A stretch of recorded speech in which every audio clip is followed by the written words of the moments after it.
Hi there, everybody. My name's Mike LaPlante, and I'm the Average Wine Enthusiast. And guess what? I got a haircut. I love it. We're finally starting to open things up here. And speaking of opening things up, I got news about a month ago that British Columbia, which is an awesome place to grow wine, at least many parts of British Columbia have many good places to grow wine, mostly in the Okanagan Valley, but they grow grapes in Fraser Valley and on Vancouver Island. But I got news then that they were going to also start opening up. They're a little ahead of us actually here in Ontario. So of course my mind starts spinning, thinking maybe I should go there because I do have some vacation time here in the middle of July, some summer vacation time. I thought if BC is as open as we need it to be, that we could, travel freely, maybe not be able to do everything exactly the way we want to do it, but that we can go there and, have some fun, then I'm going to be doing it. So that's the plan. We are going to British Columbia very shortly. And of course, we're going to be drinking some awesome British Columbian wine. I have a brother who lives there, so I have a place to stay for some of the time, but we're going to be traveling around a lot. We're going to take a trip to the island and maybe try some Ortega. Apparently, they grow Ortega, which is a grape or a type of wine that they claim to be their own. Like that's what they do good there is the Ortega wine. So I'm interested to find a little bit out more about that. And how did I find out about that? Well, it all revolves around the groups that I follow on social media. And one is Taste Buds, but I also got turned on to a lot of British Columbian wine through Carl's Wine Club, which I have mentioned here in the past, and it's through them that I get a lot of British Columbian wine shipped to my house. I rarely go to the LCBO nowadays. I've been filling my cellar with lots of British Columbian wine and drinking a lot of British Columbian wine. So I thought that's what I would talk about on this show. I'm going to try to make this a short show so we can get on to learning more about other types of wines. So what do I want to go through as far as British Columbian wines? A little bit of history to 1952, which is where I wanted to start. The premier of British Columbia at the time, his name was W.A.C. Bennett. Whack. I don't know why you'd want 3 initials as your first name, but W.A.C. Bennett was the premier, and guess what? He had a vineyard, so he obviously boosted that industry, putting provincial resources towards vineyards. So that kind of built up the wine industry in British Columbia. So he was a proponent of that. And then in the late 80s, viticulturists were going to British Columbia and saying, hey, instead of growing these Vitis lambruscas and all these other hybrid grapes, you have many micro climates here that are conducive to growing fine wine grapes, the vinifera, the Vitis vinifera, which is, of course, is your noble grapes, your Merlots and Cabernet Sauvignons and Malbecs and Viogniers and all those other yummy grapes that make up a large portion of the wine that we're drinking right now. So what did the government do, of all things? The government in 1989 put forth millions of dollars so that they could replant vines in these vineyards.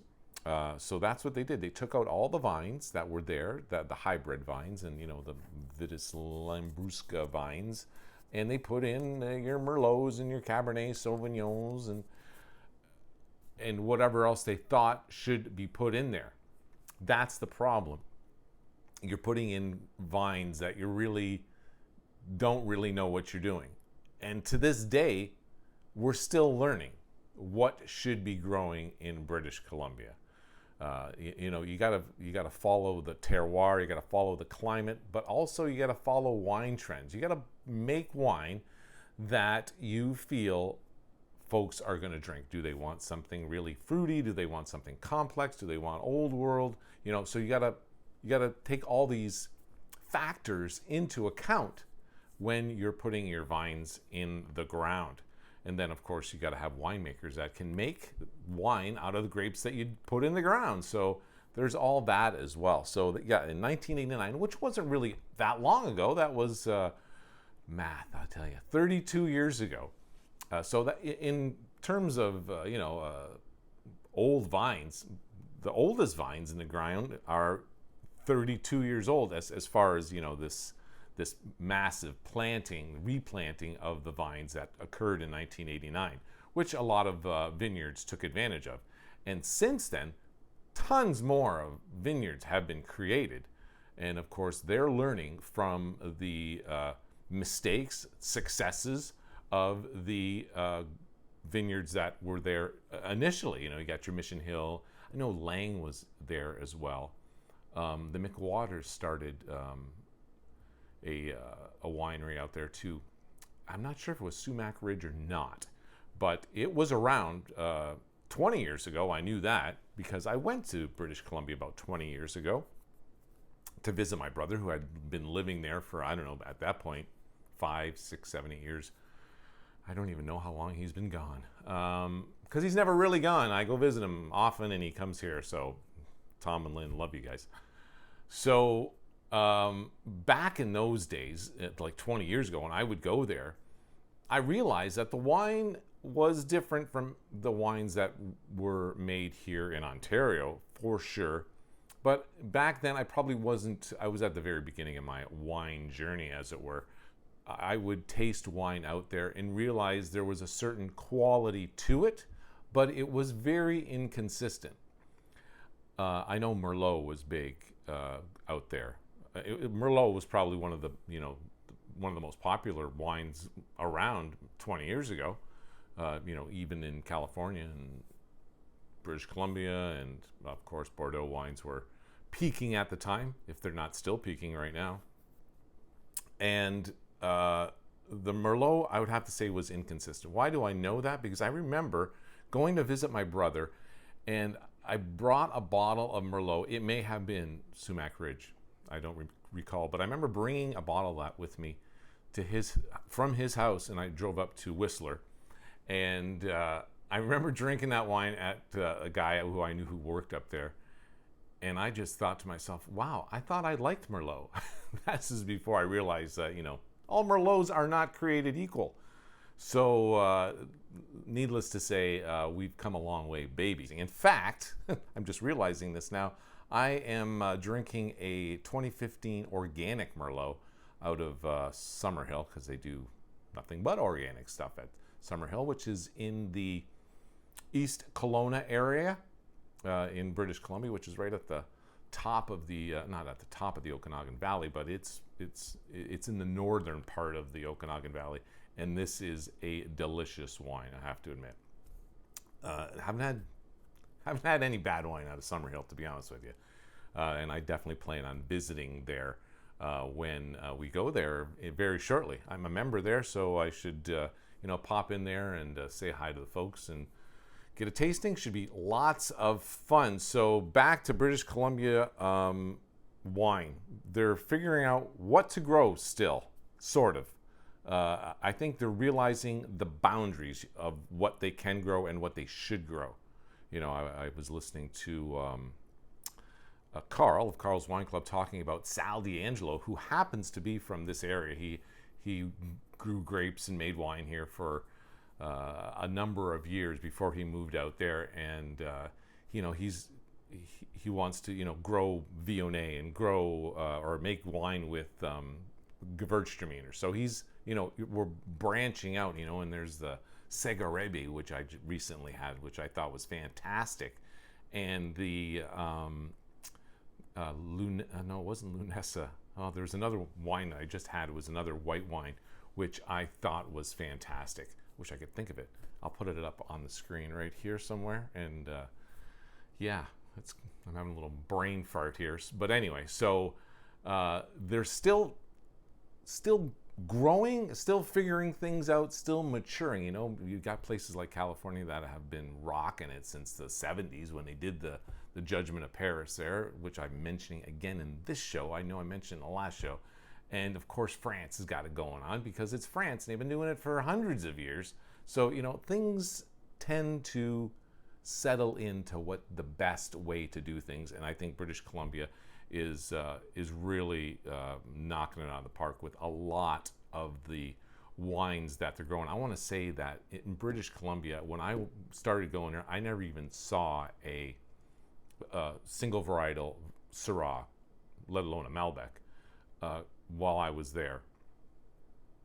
But now that's, I think, two of the strongest wines, two of the strongest red wines anyway, that are coming out of British Columbia. If you can get yourself, which you can get yourself, that's the whole point of this show, you guys can get British Columbian wines shipped to your house. Is it legal? I don't know.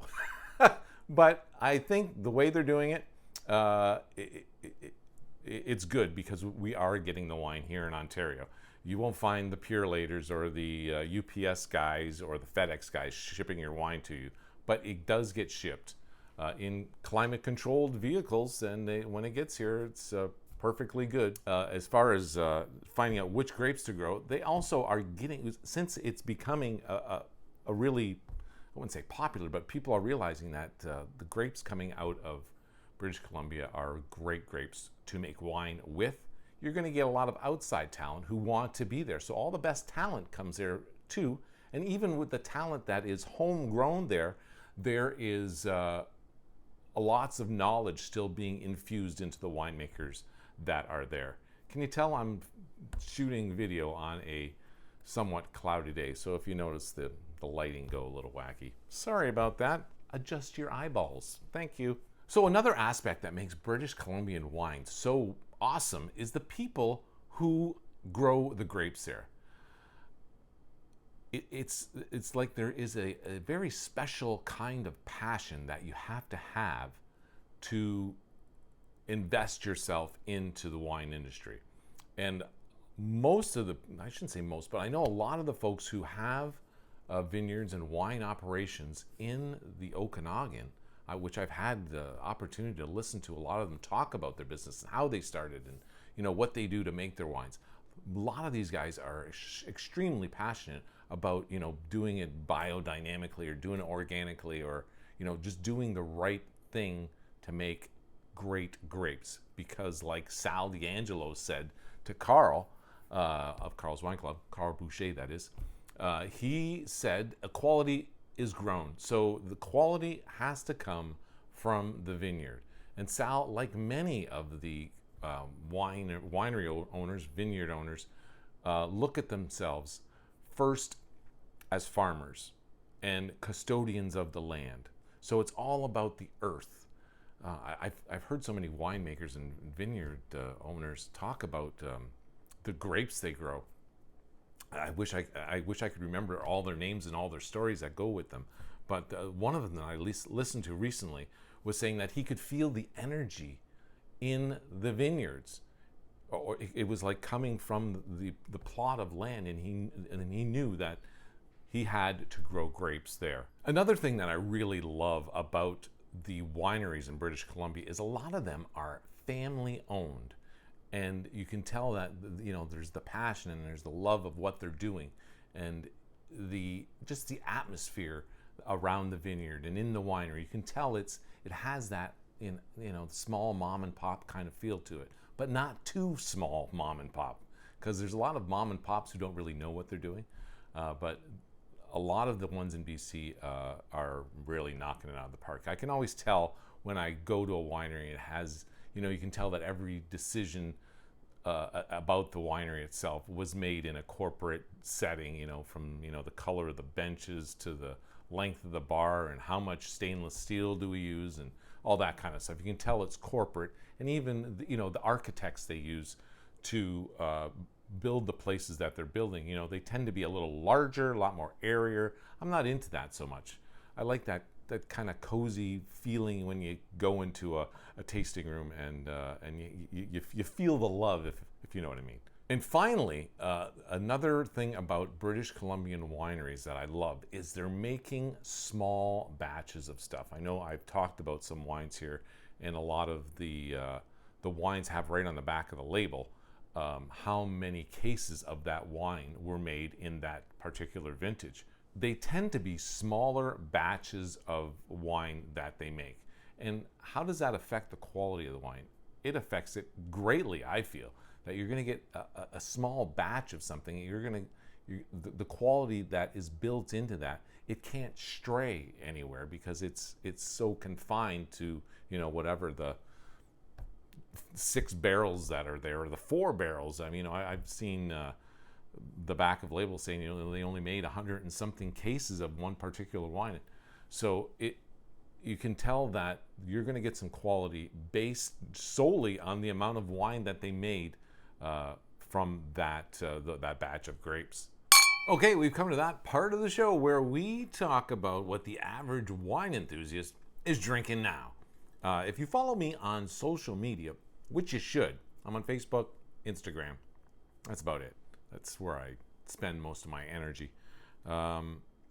You know that I put out a post, I don't know, about a week or two ago, about a really good deal on some wine, which I'll do from time to time. And this wine here is called Murph. It's based out of the Columbia Valley in Washington State. And it's made by a winemaker named David Murfeld, and that's where they get the name Murph. And we got turned on to this a few years ago by my wife's brother, and I really liked it. It goes really well with beef and fatty foods. It's medium body to full body, somewhere in between there. It's definitely not full body, but it's made in a New World style, but not too crazy fruit forward.